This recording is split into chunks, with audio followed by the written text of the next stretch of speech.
Joining us now is Jane Oates, president of WorkingNation, a campaign that aims to educate Americans about the looming labor transformation crisis. And Jan, we don't even have names for some of the jobs that are coming to replace the 47% that may be lost. But I gather that particularly for manufacturing companies, this is a huge deal. Well, I think that's exactly right. I mean, employers are bringing automation both for safety of the workers, replacing a lot of jobs where workers got hurt all the time, but also for efficiency and to create a better bottom line. I think what you're seeing here is that we're making better products in cars, with GM in particular, but I think this is something rampant across not only manufacturing, but other jobs as well. And as far as a job retraining, whether it's the automotive sector or manufacturing or other sectors like, I don't know, like healthcare, is there a general sense now in terms of whose responsibility it is to try to take workers who are losing their jobs and either give them the training or give them the access to prepare for higher tech jobs? Well, the best employers are training their current workforce for those jobs that are future jobs when they know their current job is going to become obsolete. Getting those incumbent workers before they suffer one day of unemployment is the most humane thing to do, but it's also great for the bottom line. You don't lose a loyal worker. And I think you're seeing lots of employers doing that across a variety of sectors. Today, we're all focusing on auto and manufacturing, but I think we've seen banks do it. We've seen the telecom community doing it, and I think we're going to see it more and more.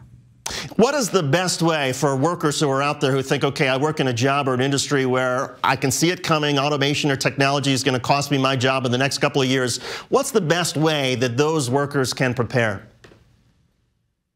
So, you know, what we at WorkingNation really talk to workers and employers about is this concept that's really important in the 21st century of lifelong learning. So if I were a worker right now in a job that would be most vulnerable, and those jobs really are the jobs that contain rote activities, doing the same thing over and over again, I would start educating myself with the help of my employer so that before I was laid off, I had new skills in things like cybersecurity or in data and analytics. Those are jobs of the future, and there's going to be such a need. There's a demand today. In California alone today, there are 40,000 vacant jobs in cybersecurity. Here in Washington, where I am, that number's probably double that because of all the defense contractors.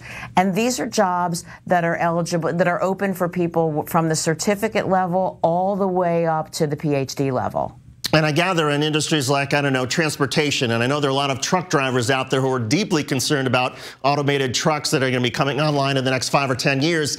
And yet for all of that autonomous vehicle traffic that's coming, you need maintainers, mechanics to keep those things working. It seems like that's a huge opportunity as well for people in terms of the jobs of the future. That's exactly right, David. And, you know, there's entities like the public workforce system, like the American Job Centers, who can crosswalk for those drivers where their skills and abilities, but also what they like about work. Many truck drivers really enjoy the autonomous nature of their job. They don't want to work in an office with 20 other people. So if they went to job counselors now and actually crosswalk the skills that they have and saw what other industries those skills could easily transfer to, they could begin getting ready for those jobs now, long before the first autonomous truck hits the road. And Jan, if President Trump were watching this broadcast right now and there's one thing you could tell him about the labor transformation that is coming, what would it be?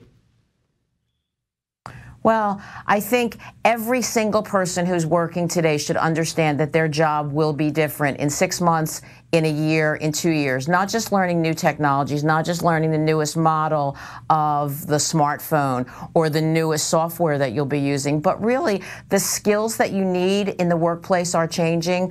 Often in workplaces now, you see people working in teams, but not teams that are alike, homogeneous teams, but cross-functional teams. So learning those skills of how to work in a team, how to communicate better, how to understand with empathy the people who are working working with and for you. Those are all things that are going to be incredibly important as we move forward. And technical skills. There's just no doubt that if you right now are a digital dinosaur, if you don't know digital skills, you should get working on them right now, because they are going to be in every job, in every sector as we move forward. Jane Oates, president of WorkingNation. Jan, thanks so much for doing this. I appreciate it.